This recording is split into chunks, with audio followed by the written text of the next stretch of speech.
안녕하세요. 카티비 뉴스 민준식입니다.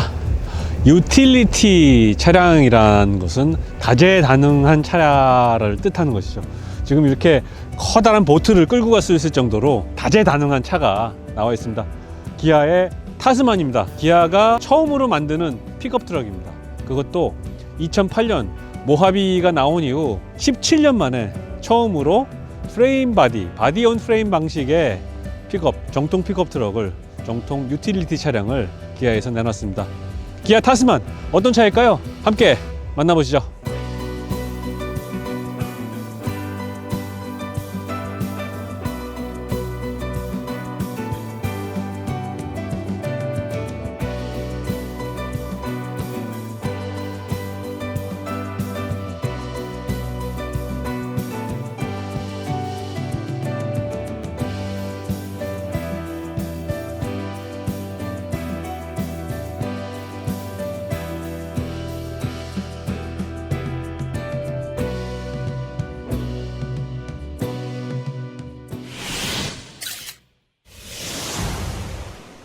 기아의 픽업 트럭 타스만을 공개했습니다.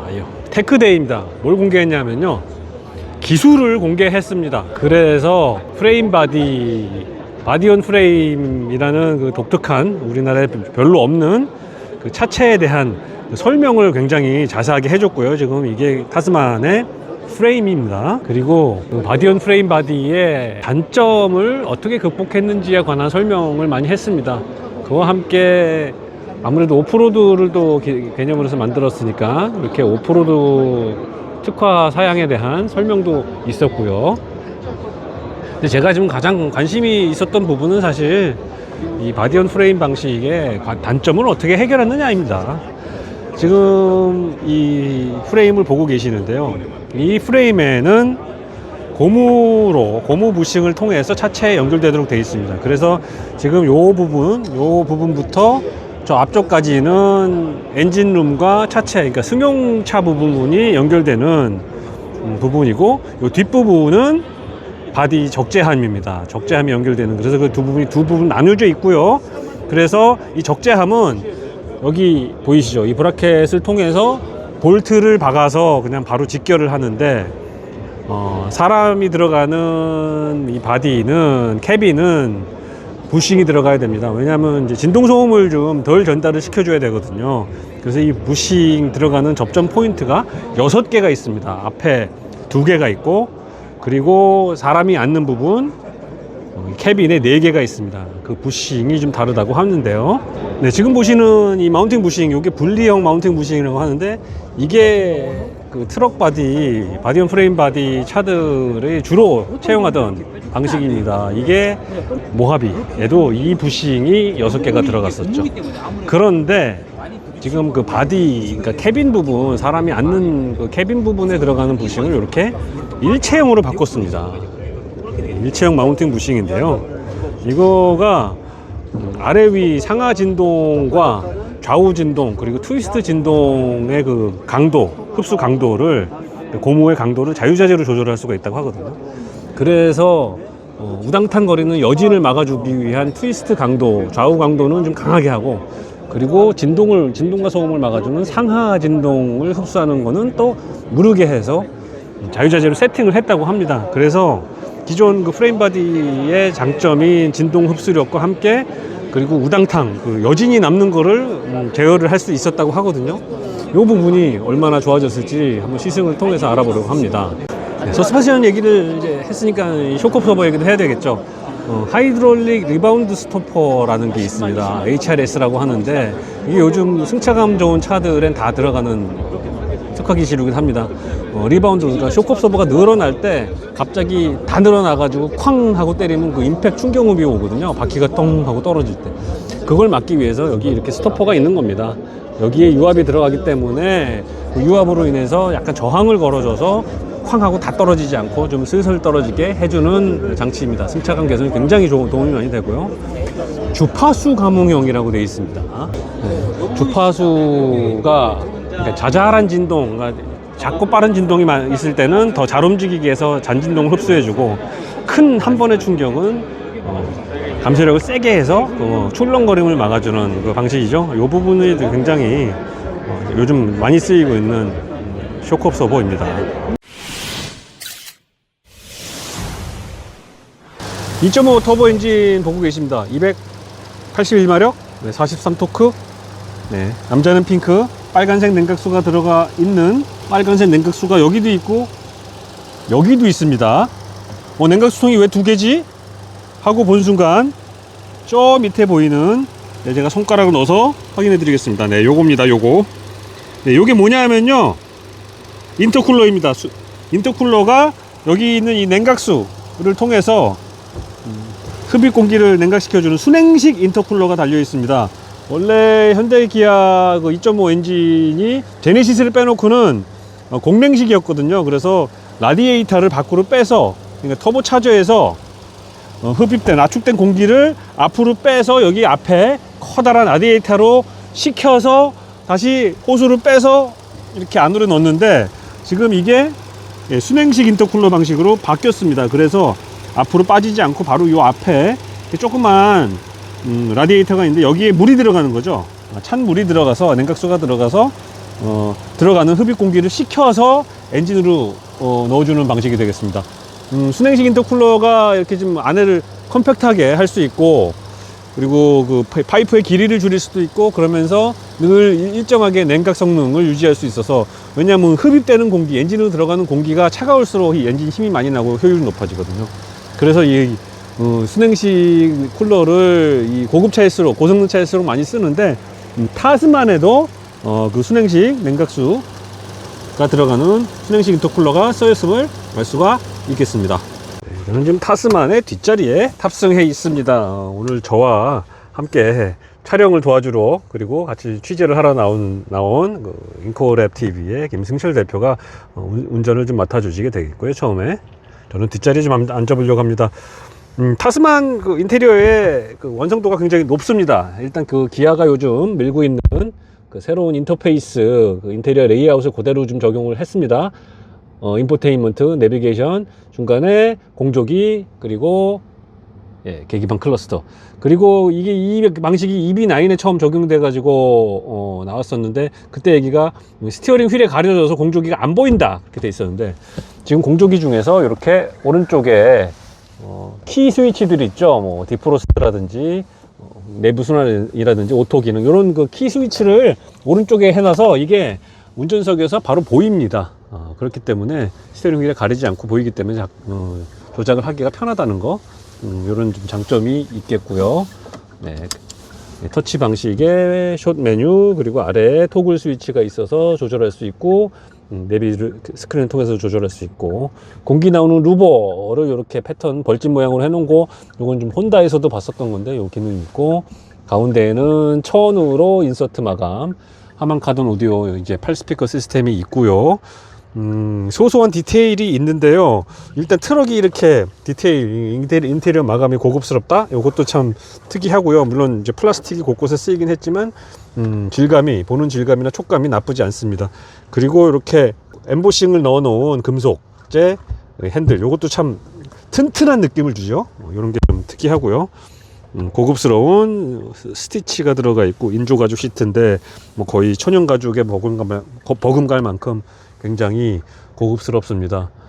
실내 인테리어가요, 제가 뒷자리에 앉아 있는데 이게 각도가 굉장히 리클라이닝이 잘 돼 있어서 편안합니다.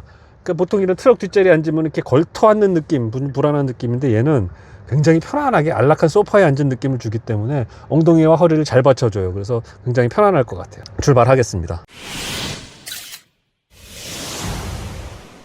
타스만은 보셨다시피 오프로드 주행에 특화된 짐을 많이 실을 수 있는 정통 바디 온 프레임 방식의 트럭입니다. 엔진에서 나온 동력이 뒷바퀴로 전해지는 후륜 구동 기반의 동력계인데요. 험한 길 주파의 필수인 사륜 구동 시스템이 들어갑니다. 타스만의 사륜 구동 시스템은 정통 오프로드 차량인 지프, 쉐보레, GMC, 토요타, 다찌 등의 그것과 마찬가지로 저속기어와 차동축 잠금 장치가 장착된 전용 사륜 구동 시스템이 들어갑니다. 필요에 따라 뒷바퀴 굴림, 상시 사륜, 상시 사륜 저속 모드 주행이 가능하죠. 뒤축 좌우 구동계를 잠궈 동시에 돌아가도록 하는 LD 락 디퍼런셜은 오프로드에서 특히 필요한 기능입니다. 길이 험해 한쪽 바퀴가 지면에서 떨어진 상태에서 이 장치가 없다면 차가 앞으로 가지 못합니다. 들린 바퀴가 혼자 헛돌면서 지면에 닿은 바퀴에는 동력이 전해지지 않기 때문이죠. LD는 좌우 동력을 하나로 연결해 한쪽 바퀴가 들려도 나머지 바퀴의 동력이 전해져 앞으로 나갈 수 있습니다. 이 밖에 X트랙이라고 불리는 오프로드 전용 정속주행 장치도 있습니다. 시속 10km 이하에서만 작동하는데요. 운전자가 원하는 5가지 단계로 속도를 설정할 수 있어 오프로드를 주행할 때 가속 페달과 브레이크를 왔다 갔다 할 필요가 없습니다. 커다란 언덕길을 넘었다 내려올 때도 이 기능을 쓰면 일정한 속도를 유지시켜 줍니다. 험한 길을 갈 때는 앞바퀴가 어떤 상태인지, 차가 제대로 가고 있는지가 안 보입니다. 커다란 엔진룸이 가로막고 있기 때문인데요. 그래서 카메라를 설치해 가상으로 차 바닥과 앞바퀴의 위치를 보여주기 때문에 운전이 편해집니다. 오프로드 승차감은 좋았습니다. 쇼크옵서버가 충격 흡수를 꽤 잘했고요. 바디온 프레임 특유의 강건한 승차감이 미국 정통 오프로드 픽업 트럭 못지 않았습니다. 복잡하고 기능이 많은 4륜 구동 시스템과 함께 어떤 오프로드도 쉽게 갈 수 있었습니다. 전문 드라이버가 운전을 하고 해발 700m 임도를 달렸는데요. 전혀 부담 없이 흔들림 없이 긴 오프로드를 쉽게 달릴 수 있었습니다. 그래서 궁금해졌죠. 이 차로 포장도로를 달리면 어떤 느낌일까요? 매일 타고 다니는데 불편함은 없을까요? 자, 저는 이 타스만을 시승하기 전에 가장 궁금했던 부분이 승차감입니다. 바디온 프레임 차 승차감 저 싫어하거든요. 뭐 계속 여러 번 드립해서 말씀드렸습니다만은 바디온 프레임 방식의 구조적인 그 한계라고 할 수가 있죠. 바로 뭐냐 하면은 우당탕입니다. 바디가 충격을 받으면 이제 샤시가 흔들리게 되겠죠. 흔들리는데 그 흔들리는 충격을 사실은 그 유니바디, 그러니까 모노코크 바디의 경우는 한 번에 이렇게 딱 흡수를 해줍니다. 그리고 그 튼튼한 그 바디가 그냥 그 충격을 먹어버리죠.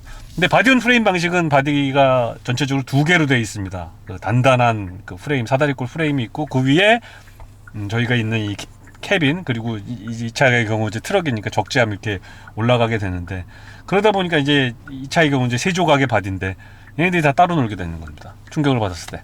그래서 관건은 그 따로 노는, 충격을 받았을 때 그 따로 놓음을 얼마나 잘 제어해 주느냐, 그리고 그 흔들림을 얼마나 잘 흡수해 주느냐, 한 번에 먹어주느냐, 그 충격을 분산시켜 주냐는 건데요.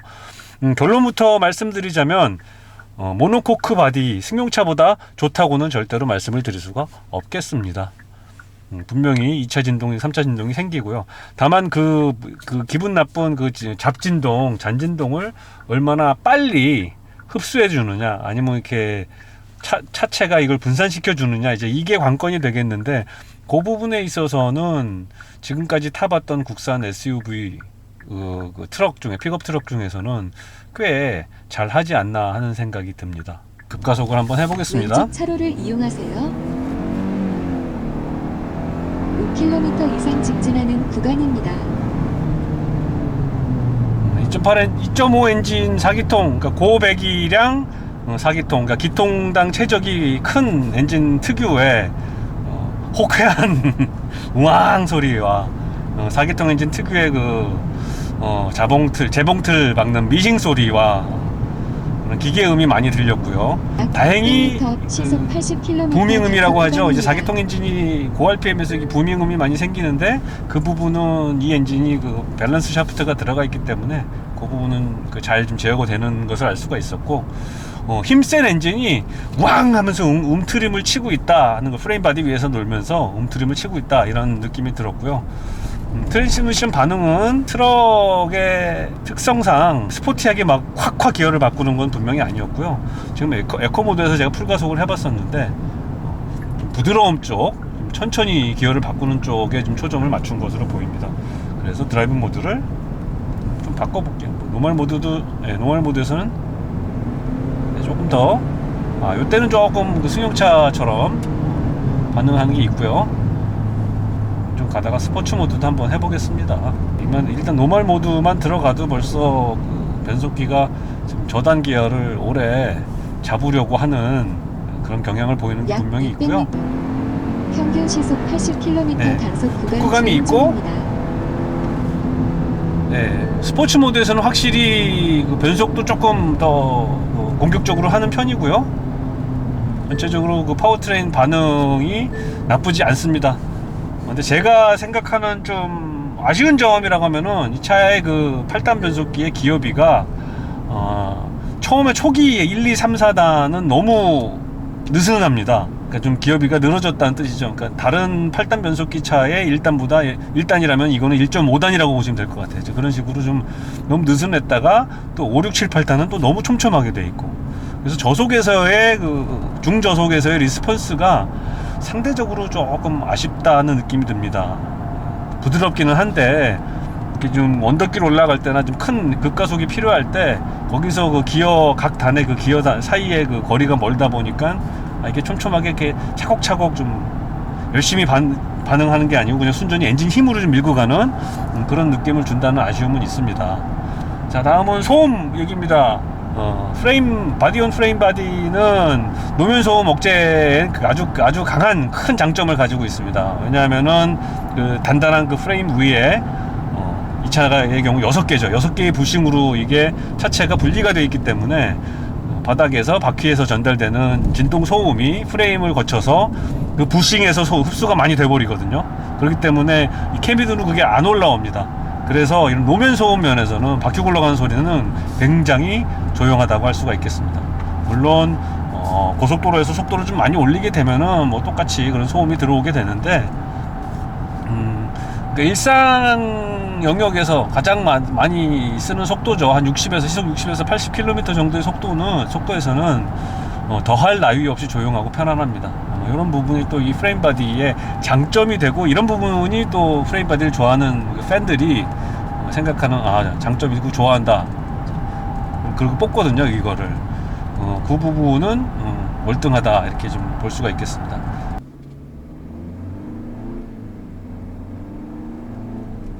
네. 이륜구동 모드로 지금 노멀 모드로 한번 일상 가속을 호쾌하게 한번 해봤습니다. 한 3000rpm에서 변속 포인트를 줬는데 좋은데요? 이럴 땐 또 기어비가 늘어진다는 느낌이 안 들 정도로 꽤 잘 튀어나가는 것 같고, 전체적인 파워트레인의 완성도는 괜찮습니다.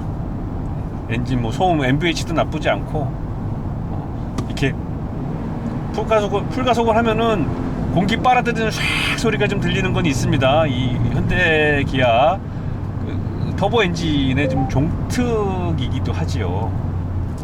그렇긴 한데 그게 아니면은 나머지는 그렇게 나무랄 데가 없는 좋은 반응을 보여주고 있습니다. 터보 엔진은 배기가스를 이용해 공기를 압축하여 더 많은 힘을 생성하는 장치입니다. 야, 터보 엔진 얘기를 했더니 AI가 제 말을 들어들었나 봅니다. 연료 효율성도 개선됩니다. 알았어요, 언니. 또한 터보 엔진은 다양한 주행 조건에 차를 좀 분석을 하자면은 생각보다 승차감이 딱딱했어요. 부드럽게 세팅을 한 줄 알았습니다. 제가 처음에 차를 이렇게 밖에서 흔들어 보고 했을 때 승차감이, 서스펜션이 부드러운 편인데 하는 생각이 들었는데 그렇지가 않았습니다. 특히 리어가 강했습니다. 리어에 리프 스프링이 들어가 있잖아요. 판 스프링, 바로 그 트럭용 판 스프링. 그러니까 포터 봉고와 똑같습니다. 그 판 스프링이요. 그리고 얘차 페이로드 그 적재 정량이 700kg입니다. 그럼 봉고가 1톤이니까 뭐 거의 봉고급이잖아요. 70% 가까이 되니까 그만큼 짐을 실으려면 당연히 리어 서스펜션이 강성이 높아야겠죠. 그것 때문에 이게 좀 많이 단단하다고 느껴졌고, 그 부분이 이게 좀 우당탕탕 거리는 다소 그런 트럭 같은 승차감을 제공하는 원인이 되기도 한 것 같습니다. 그러니까 기아가 이 차를 개발하면서 약 600m 시속 이런 80km 트럭의 실용성 단속 구간입니다. 부분에도 좀 신경을 쓰면서 욕심을 좀 많이 부렸던 것 같아요. 그래서 야, 이거 승차감 조금 포기하더라도 야, 이거는 좀 짐도 좀 많이 싣게 하자 하는 세팅을 다분히 한 것으로 보입니다. 이 부분은 나중에 오너분들이 차를 사셔서 스프링을 더 좀 약하게, 그러니까 페이로드 적재량을 좀 포기하더라도 그렇게 좀 승차감을 개선할 수 있는 방법도 좀 저는 있을 거라고 생각이 들고요. 그렇게 리얼을 더 소프트하게 하면은 승차감 부분도 훨씬 승용차다운 느낌을 줄 것으로 좀 생각이 되거든요. 그런데 지금 이 차를 개발했을 때 그 목적이 특히 호주의 지명을 또 이름을 땄잖아요. 호주 시장을 많이 염두에 두고 만든 것 같고, 그 사람들도 미국 사람들과 마찬가지로 굉장히 실용성을 따지는 소비자들이기 때문에 그런 이제 짐도 많이 실을 수 있는 캐파를 좀 요구를 했던 것으로 보이고, 그거에 맞춘 세팅이라고 보입니다. 그래서 처음에 탔을 때 이거 승차감 별로 안 좋은데 이렇게 느끼실 분들이 분명히 계실 겁니다. 그러니까 트럭을, 짐차를 사시겠다, 짐을 많이 싣고 다니시겠다는 분들에게는 이게 굉장히 메리트로 다가올 수가 있을 텐데, 나는 이거 승용차로 샀는데, 그런 분들에게는 이 뒤에 단단한 그 서스펜션이 플러스가 아니라 좀 마이너스가 될 수도 있다. 그리고 그 부분을 나중에 애프터마켓이든 그래서 밖에서 좀 개조를 할 수 있는 부분도 있지 않을까 하는 생각이 듭니다. 이 정도로 짧게 타본 타스만의 그 시승 소감을 정리를 해야 될 것 같습니다. 차 완성도 굉장히 높습니다. 파워트레인도 괜찮고, 이 샤시 바디의 강성 괜찮고, 오프로드 주파 능력 굉장히 뛰어났고, 여러모로 올라운드 잘 패키징이 잘 된 차 같거든요. 우리나라도 우리나라지만은 주력 시장으로 보고 있는 호주나 중동이나 중남미 이런 시장에서도 이게 꽤 인정을 받아서 잘 팔릴 것 같고, 저는 이거 미국에서 만들어 팔아도 될 것 같은데요. 저는 이게 타코마랑 붙어서, 토요타 타코마랑 붙어서 한번 싸움을 해봤으면 하는 그 생각이 좀 듭니다. 이것으로 타스만 리뷰 마치겠습니다.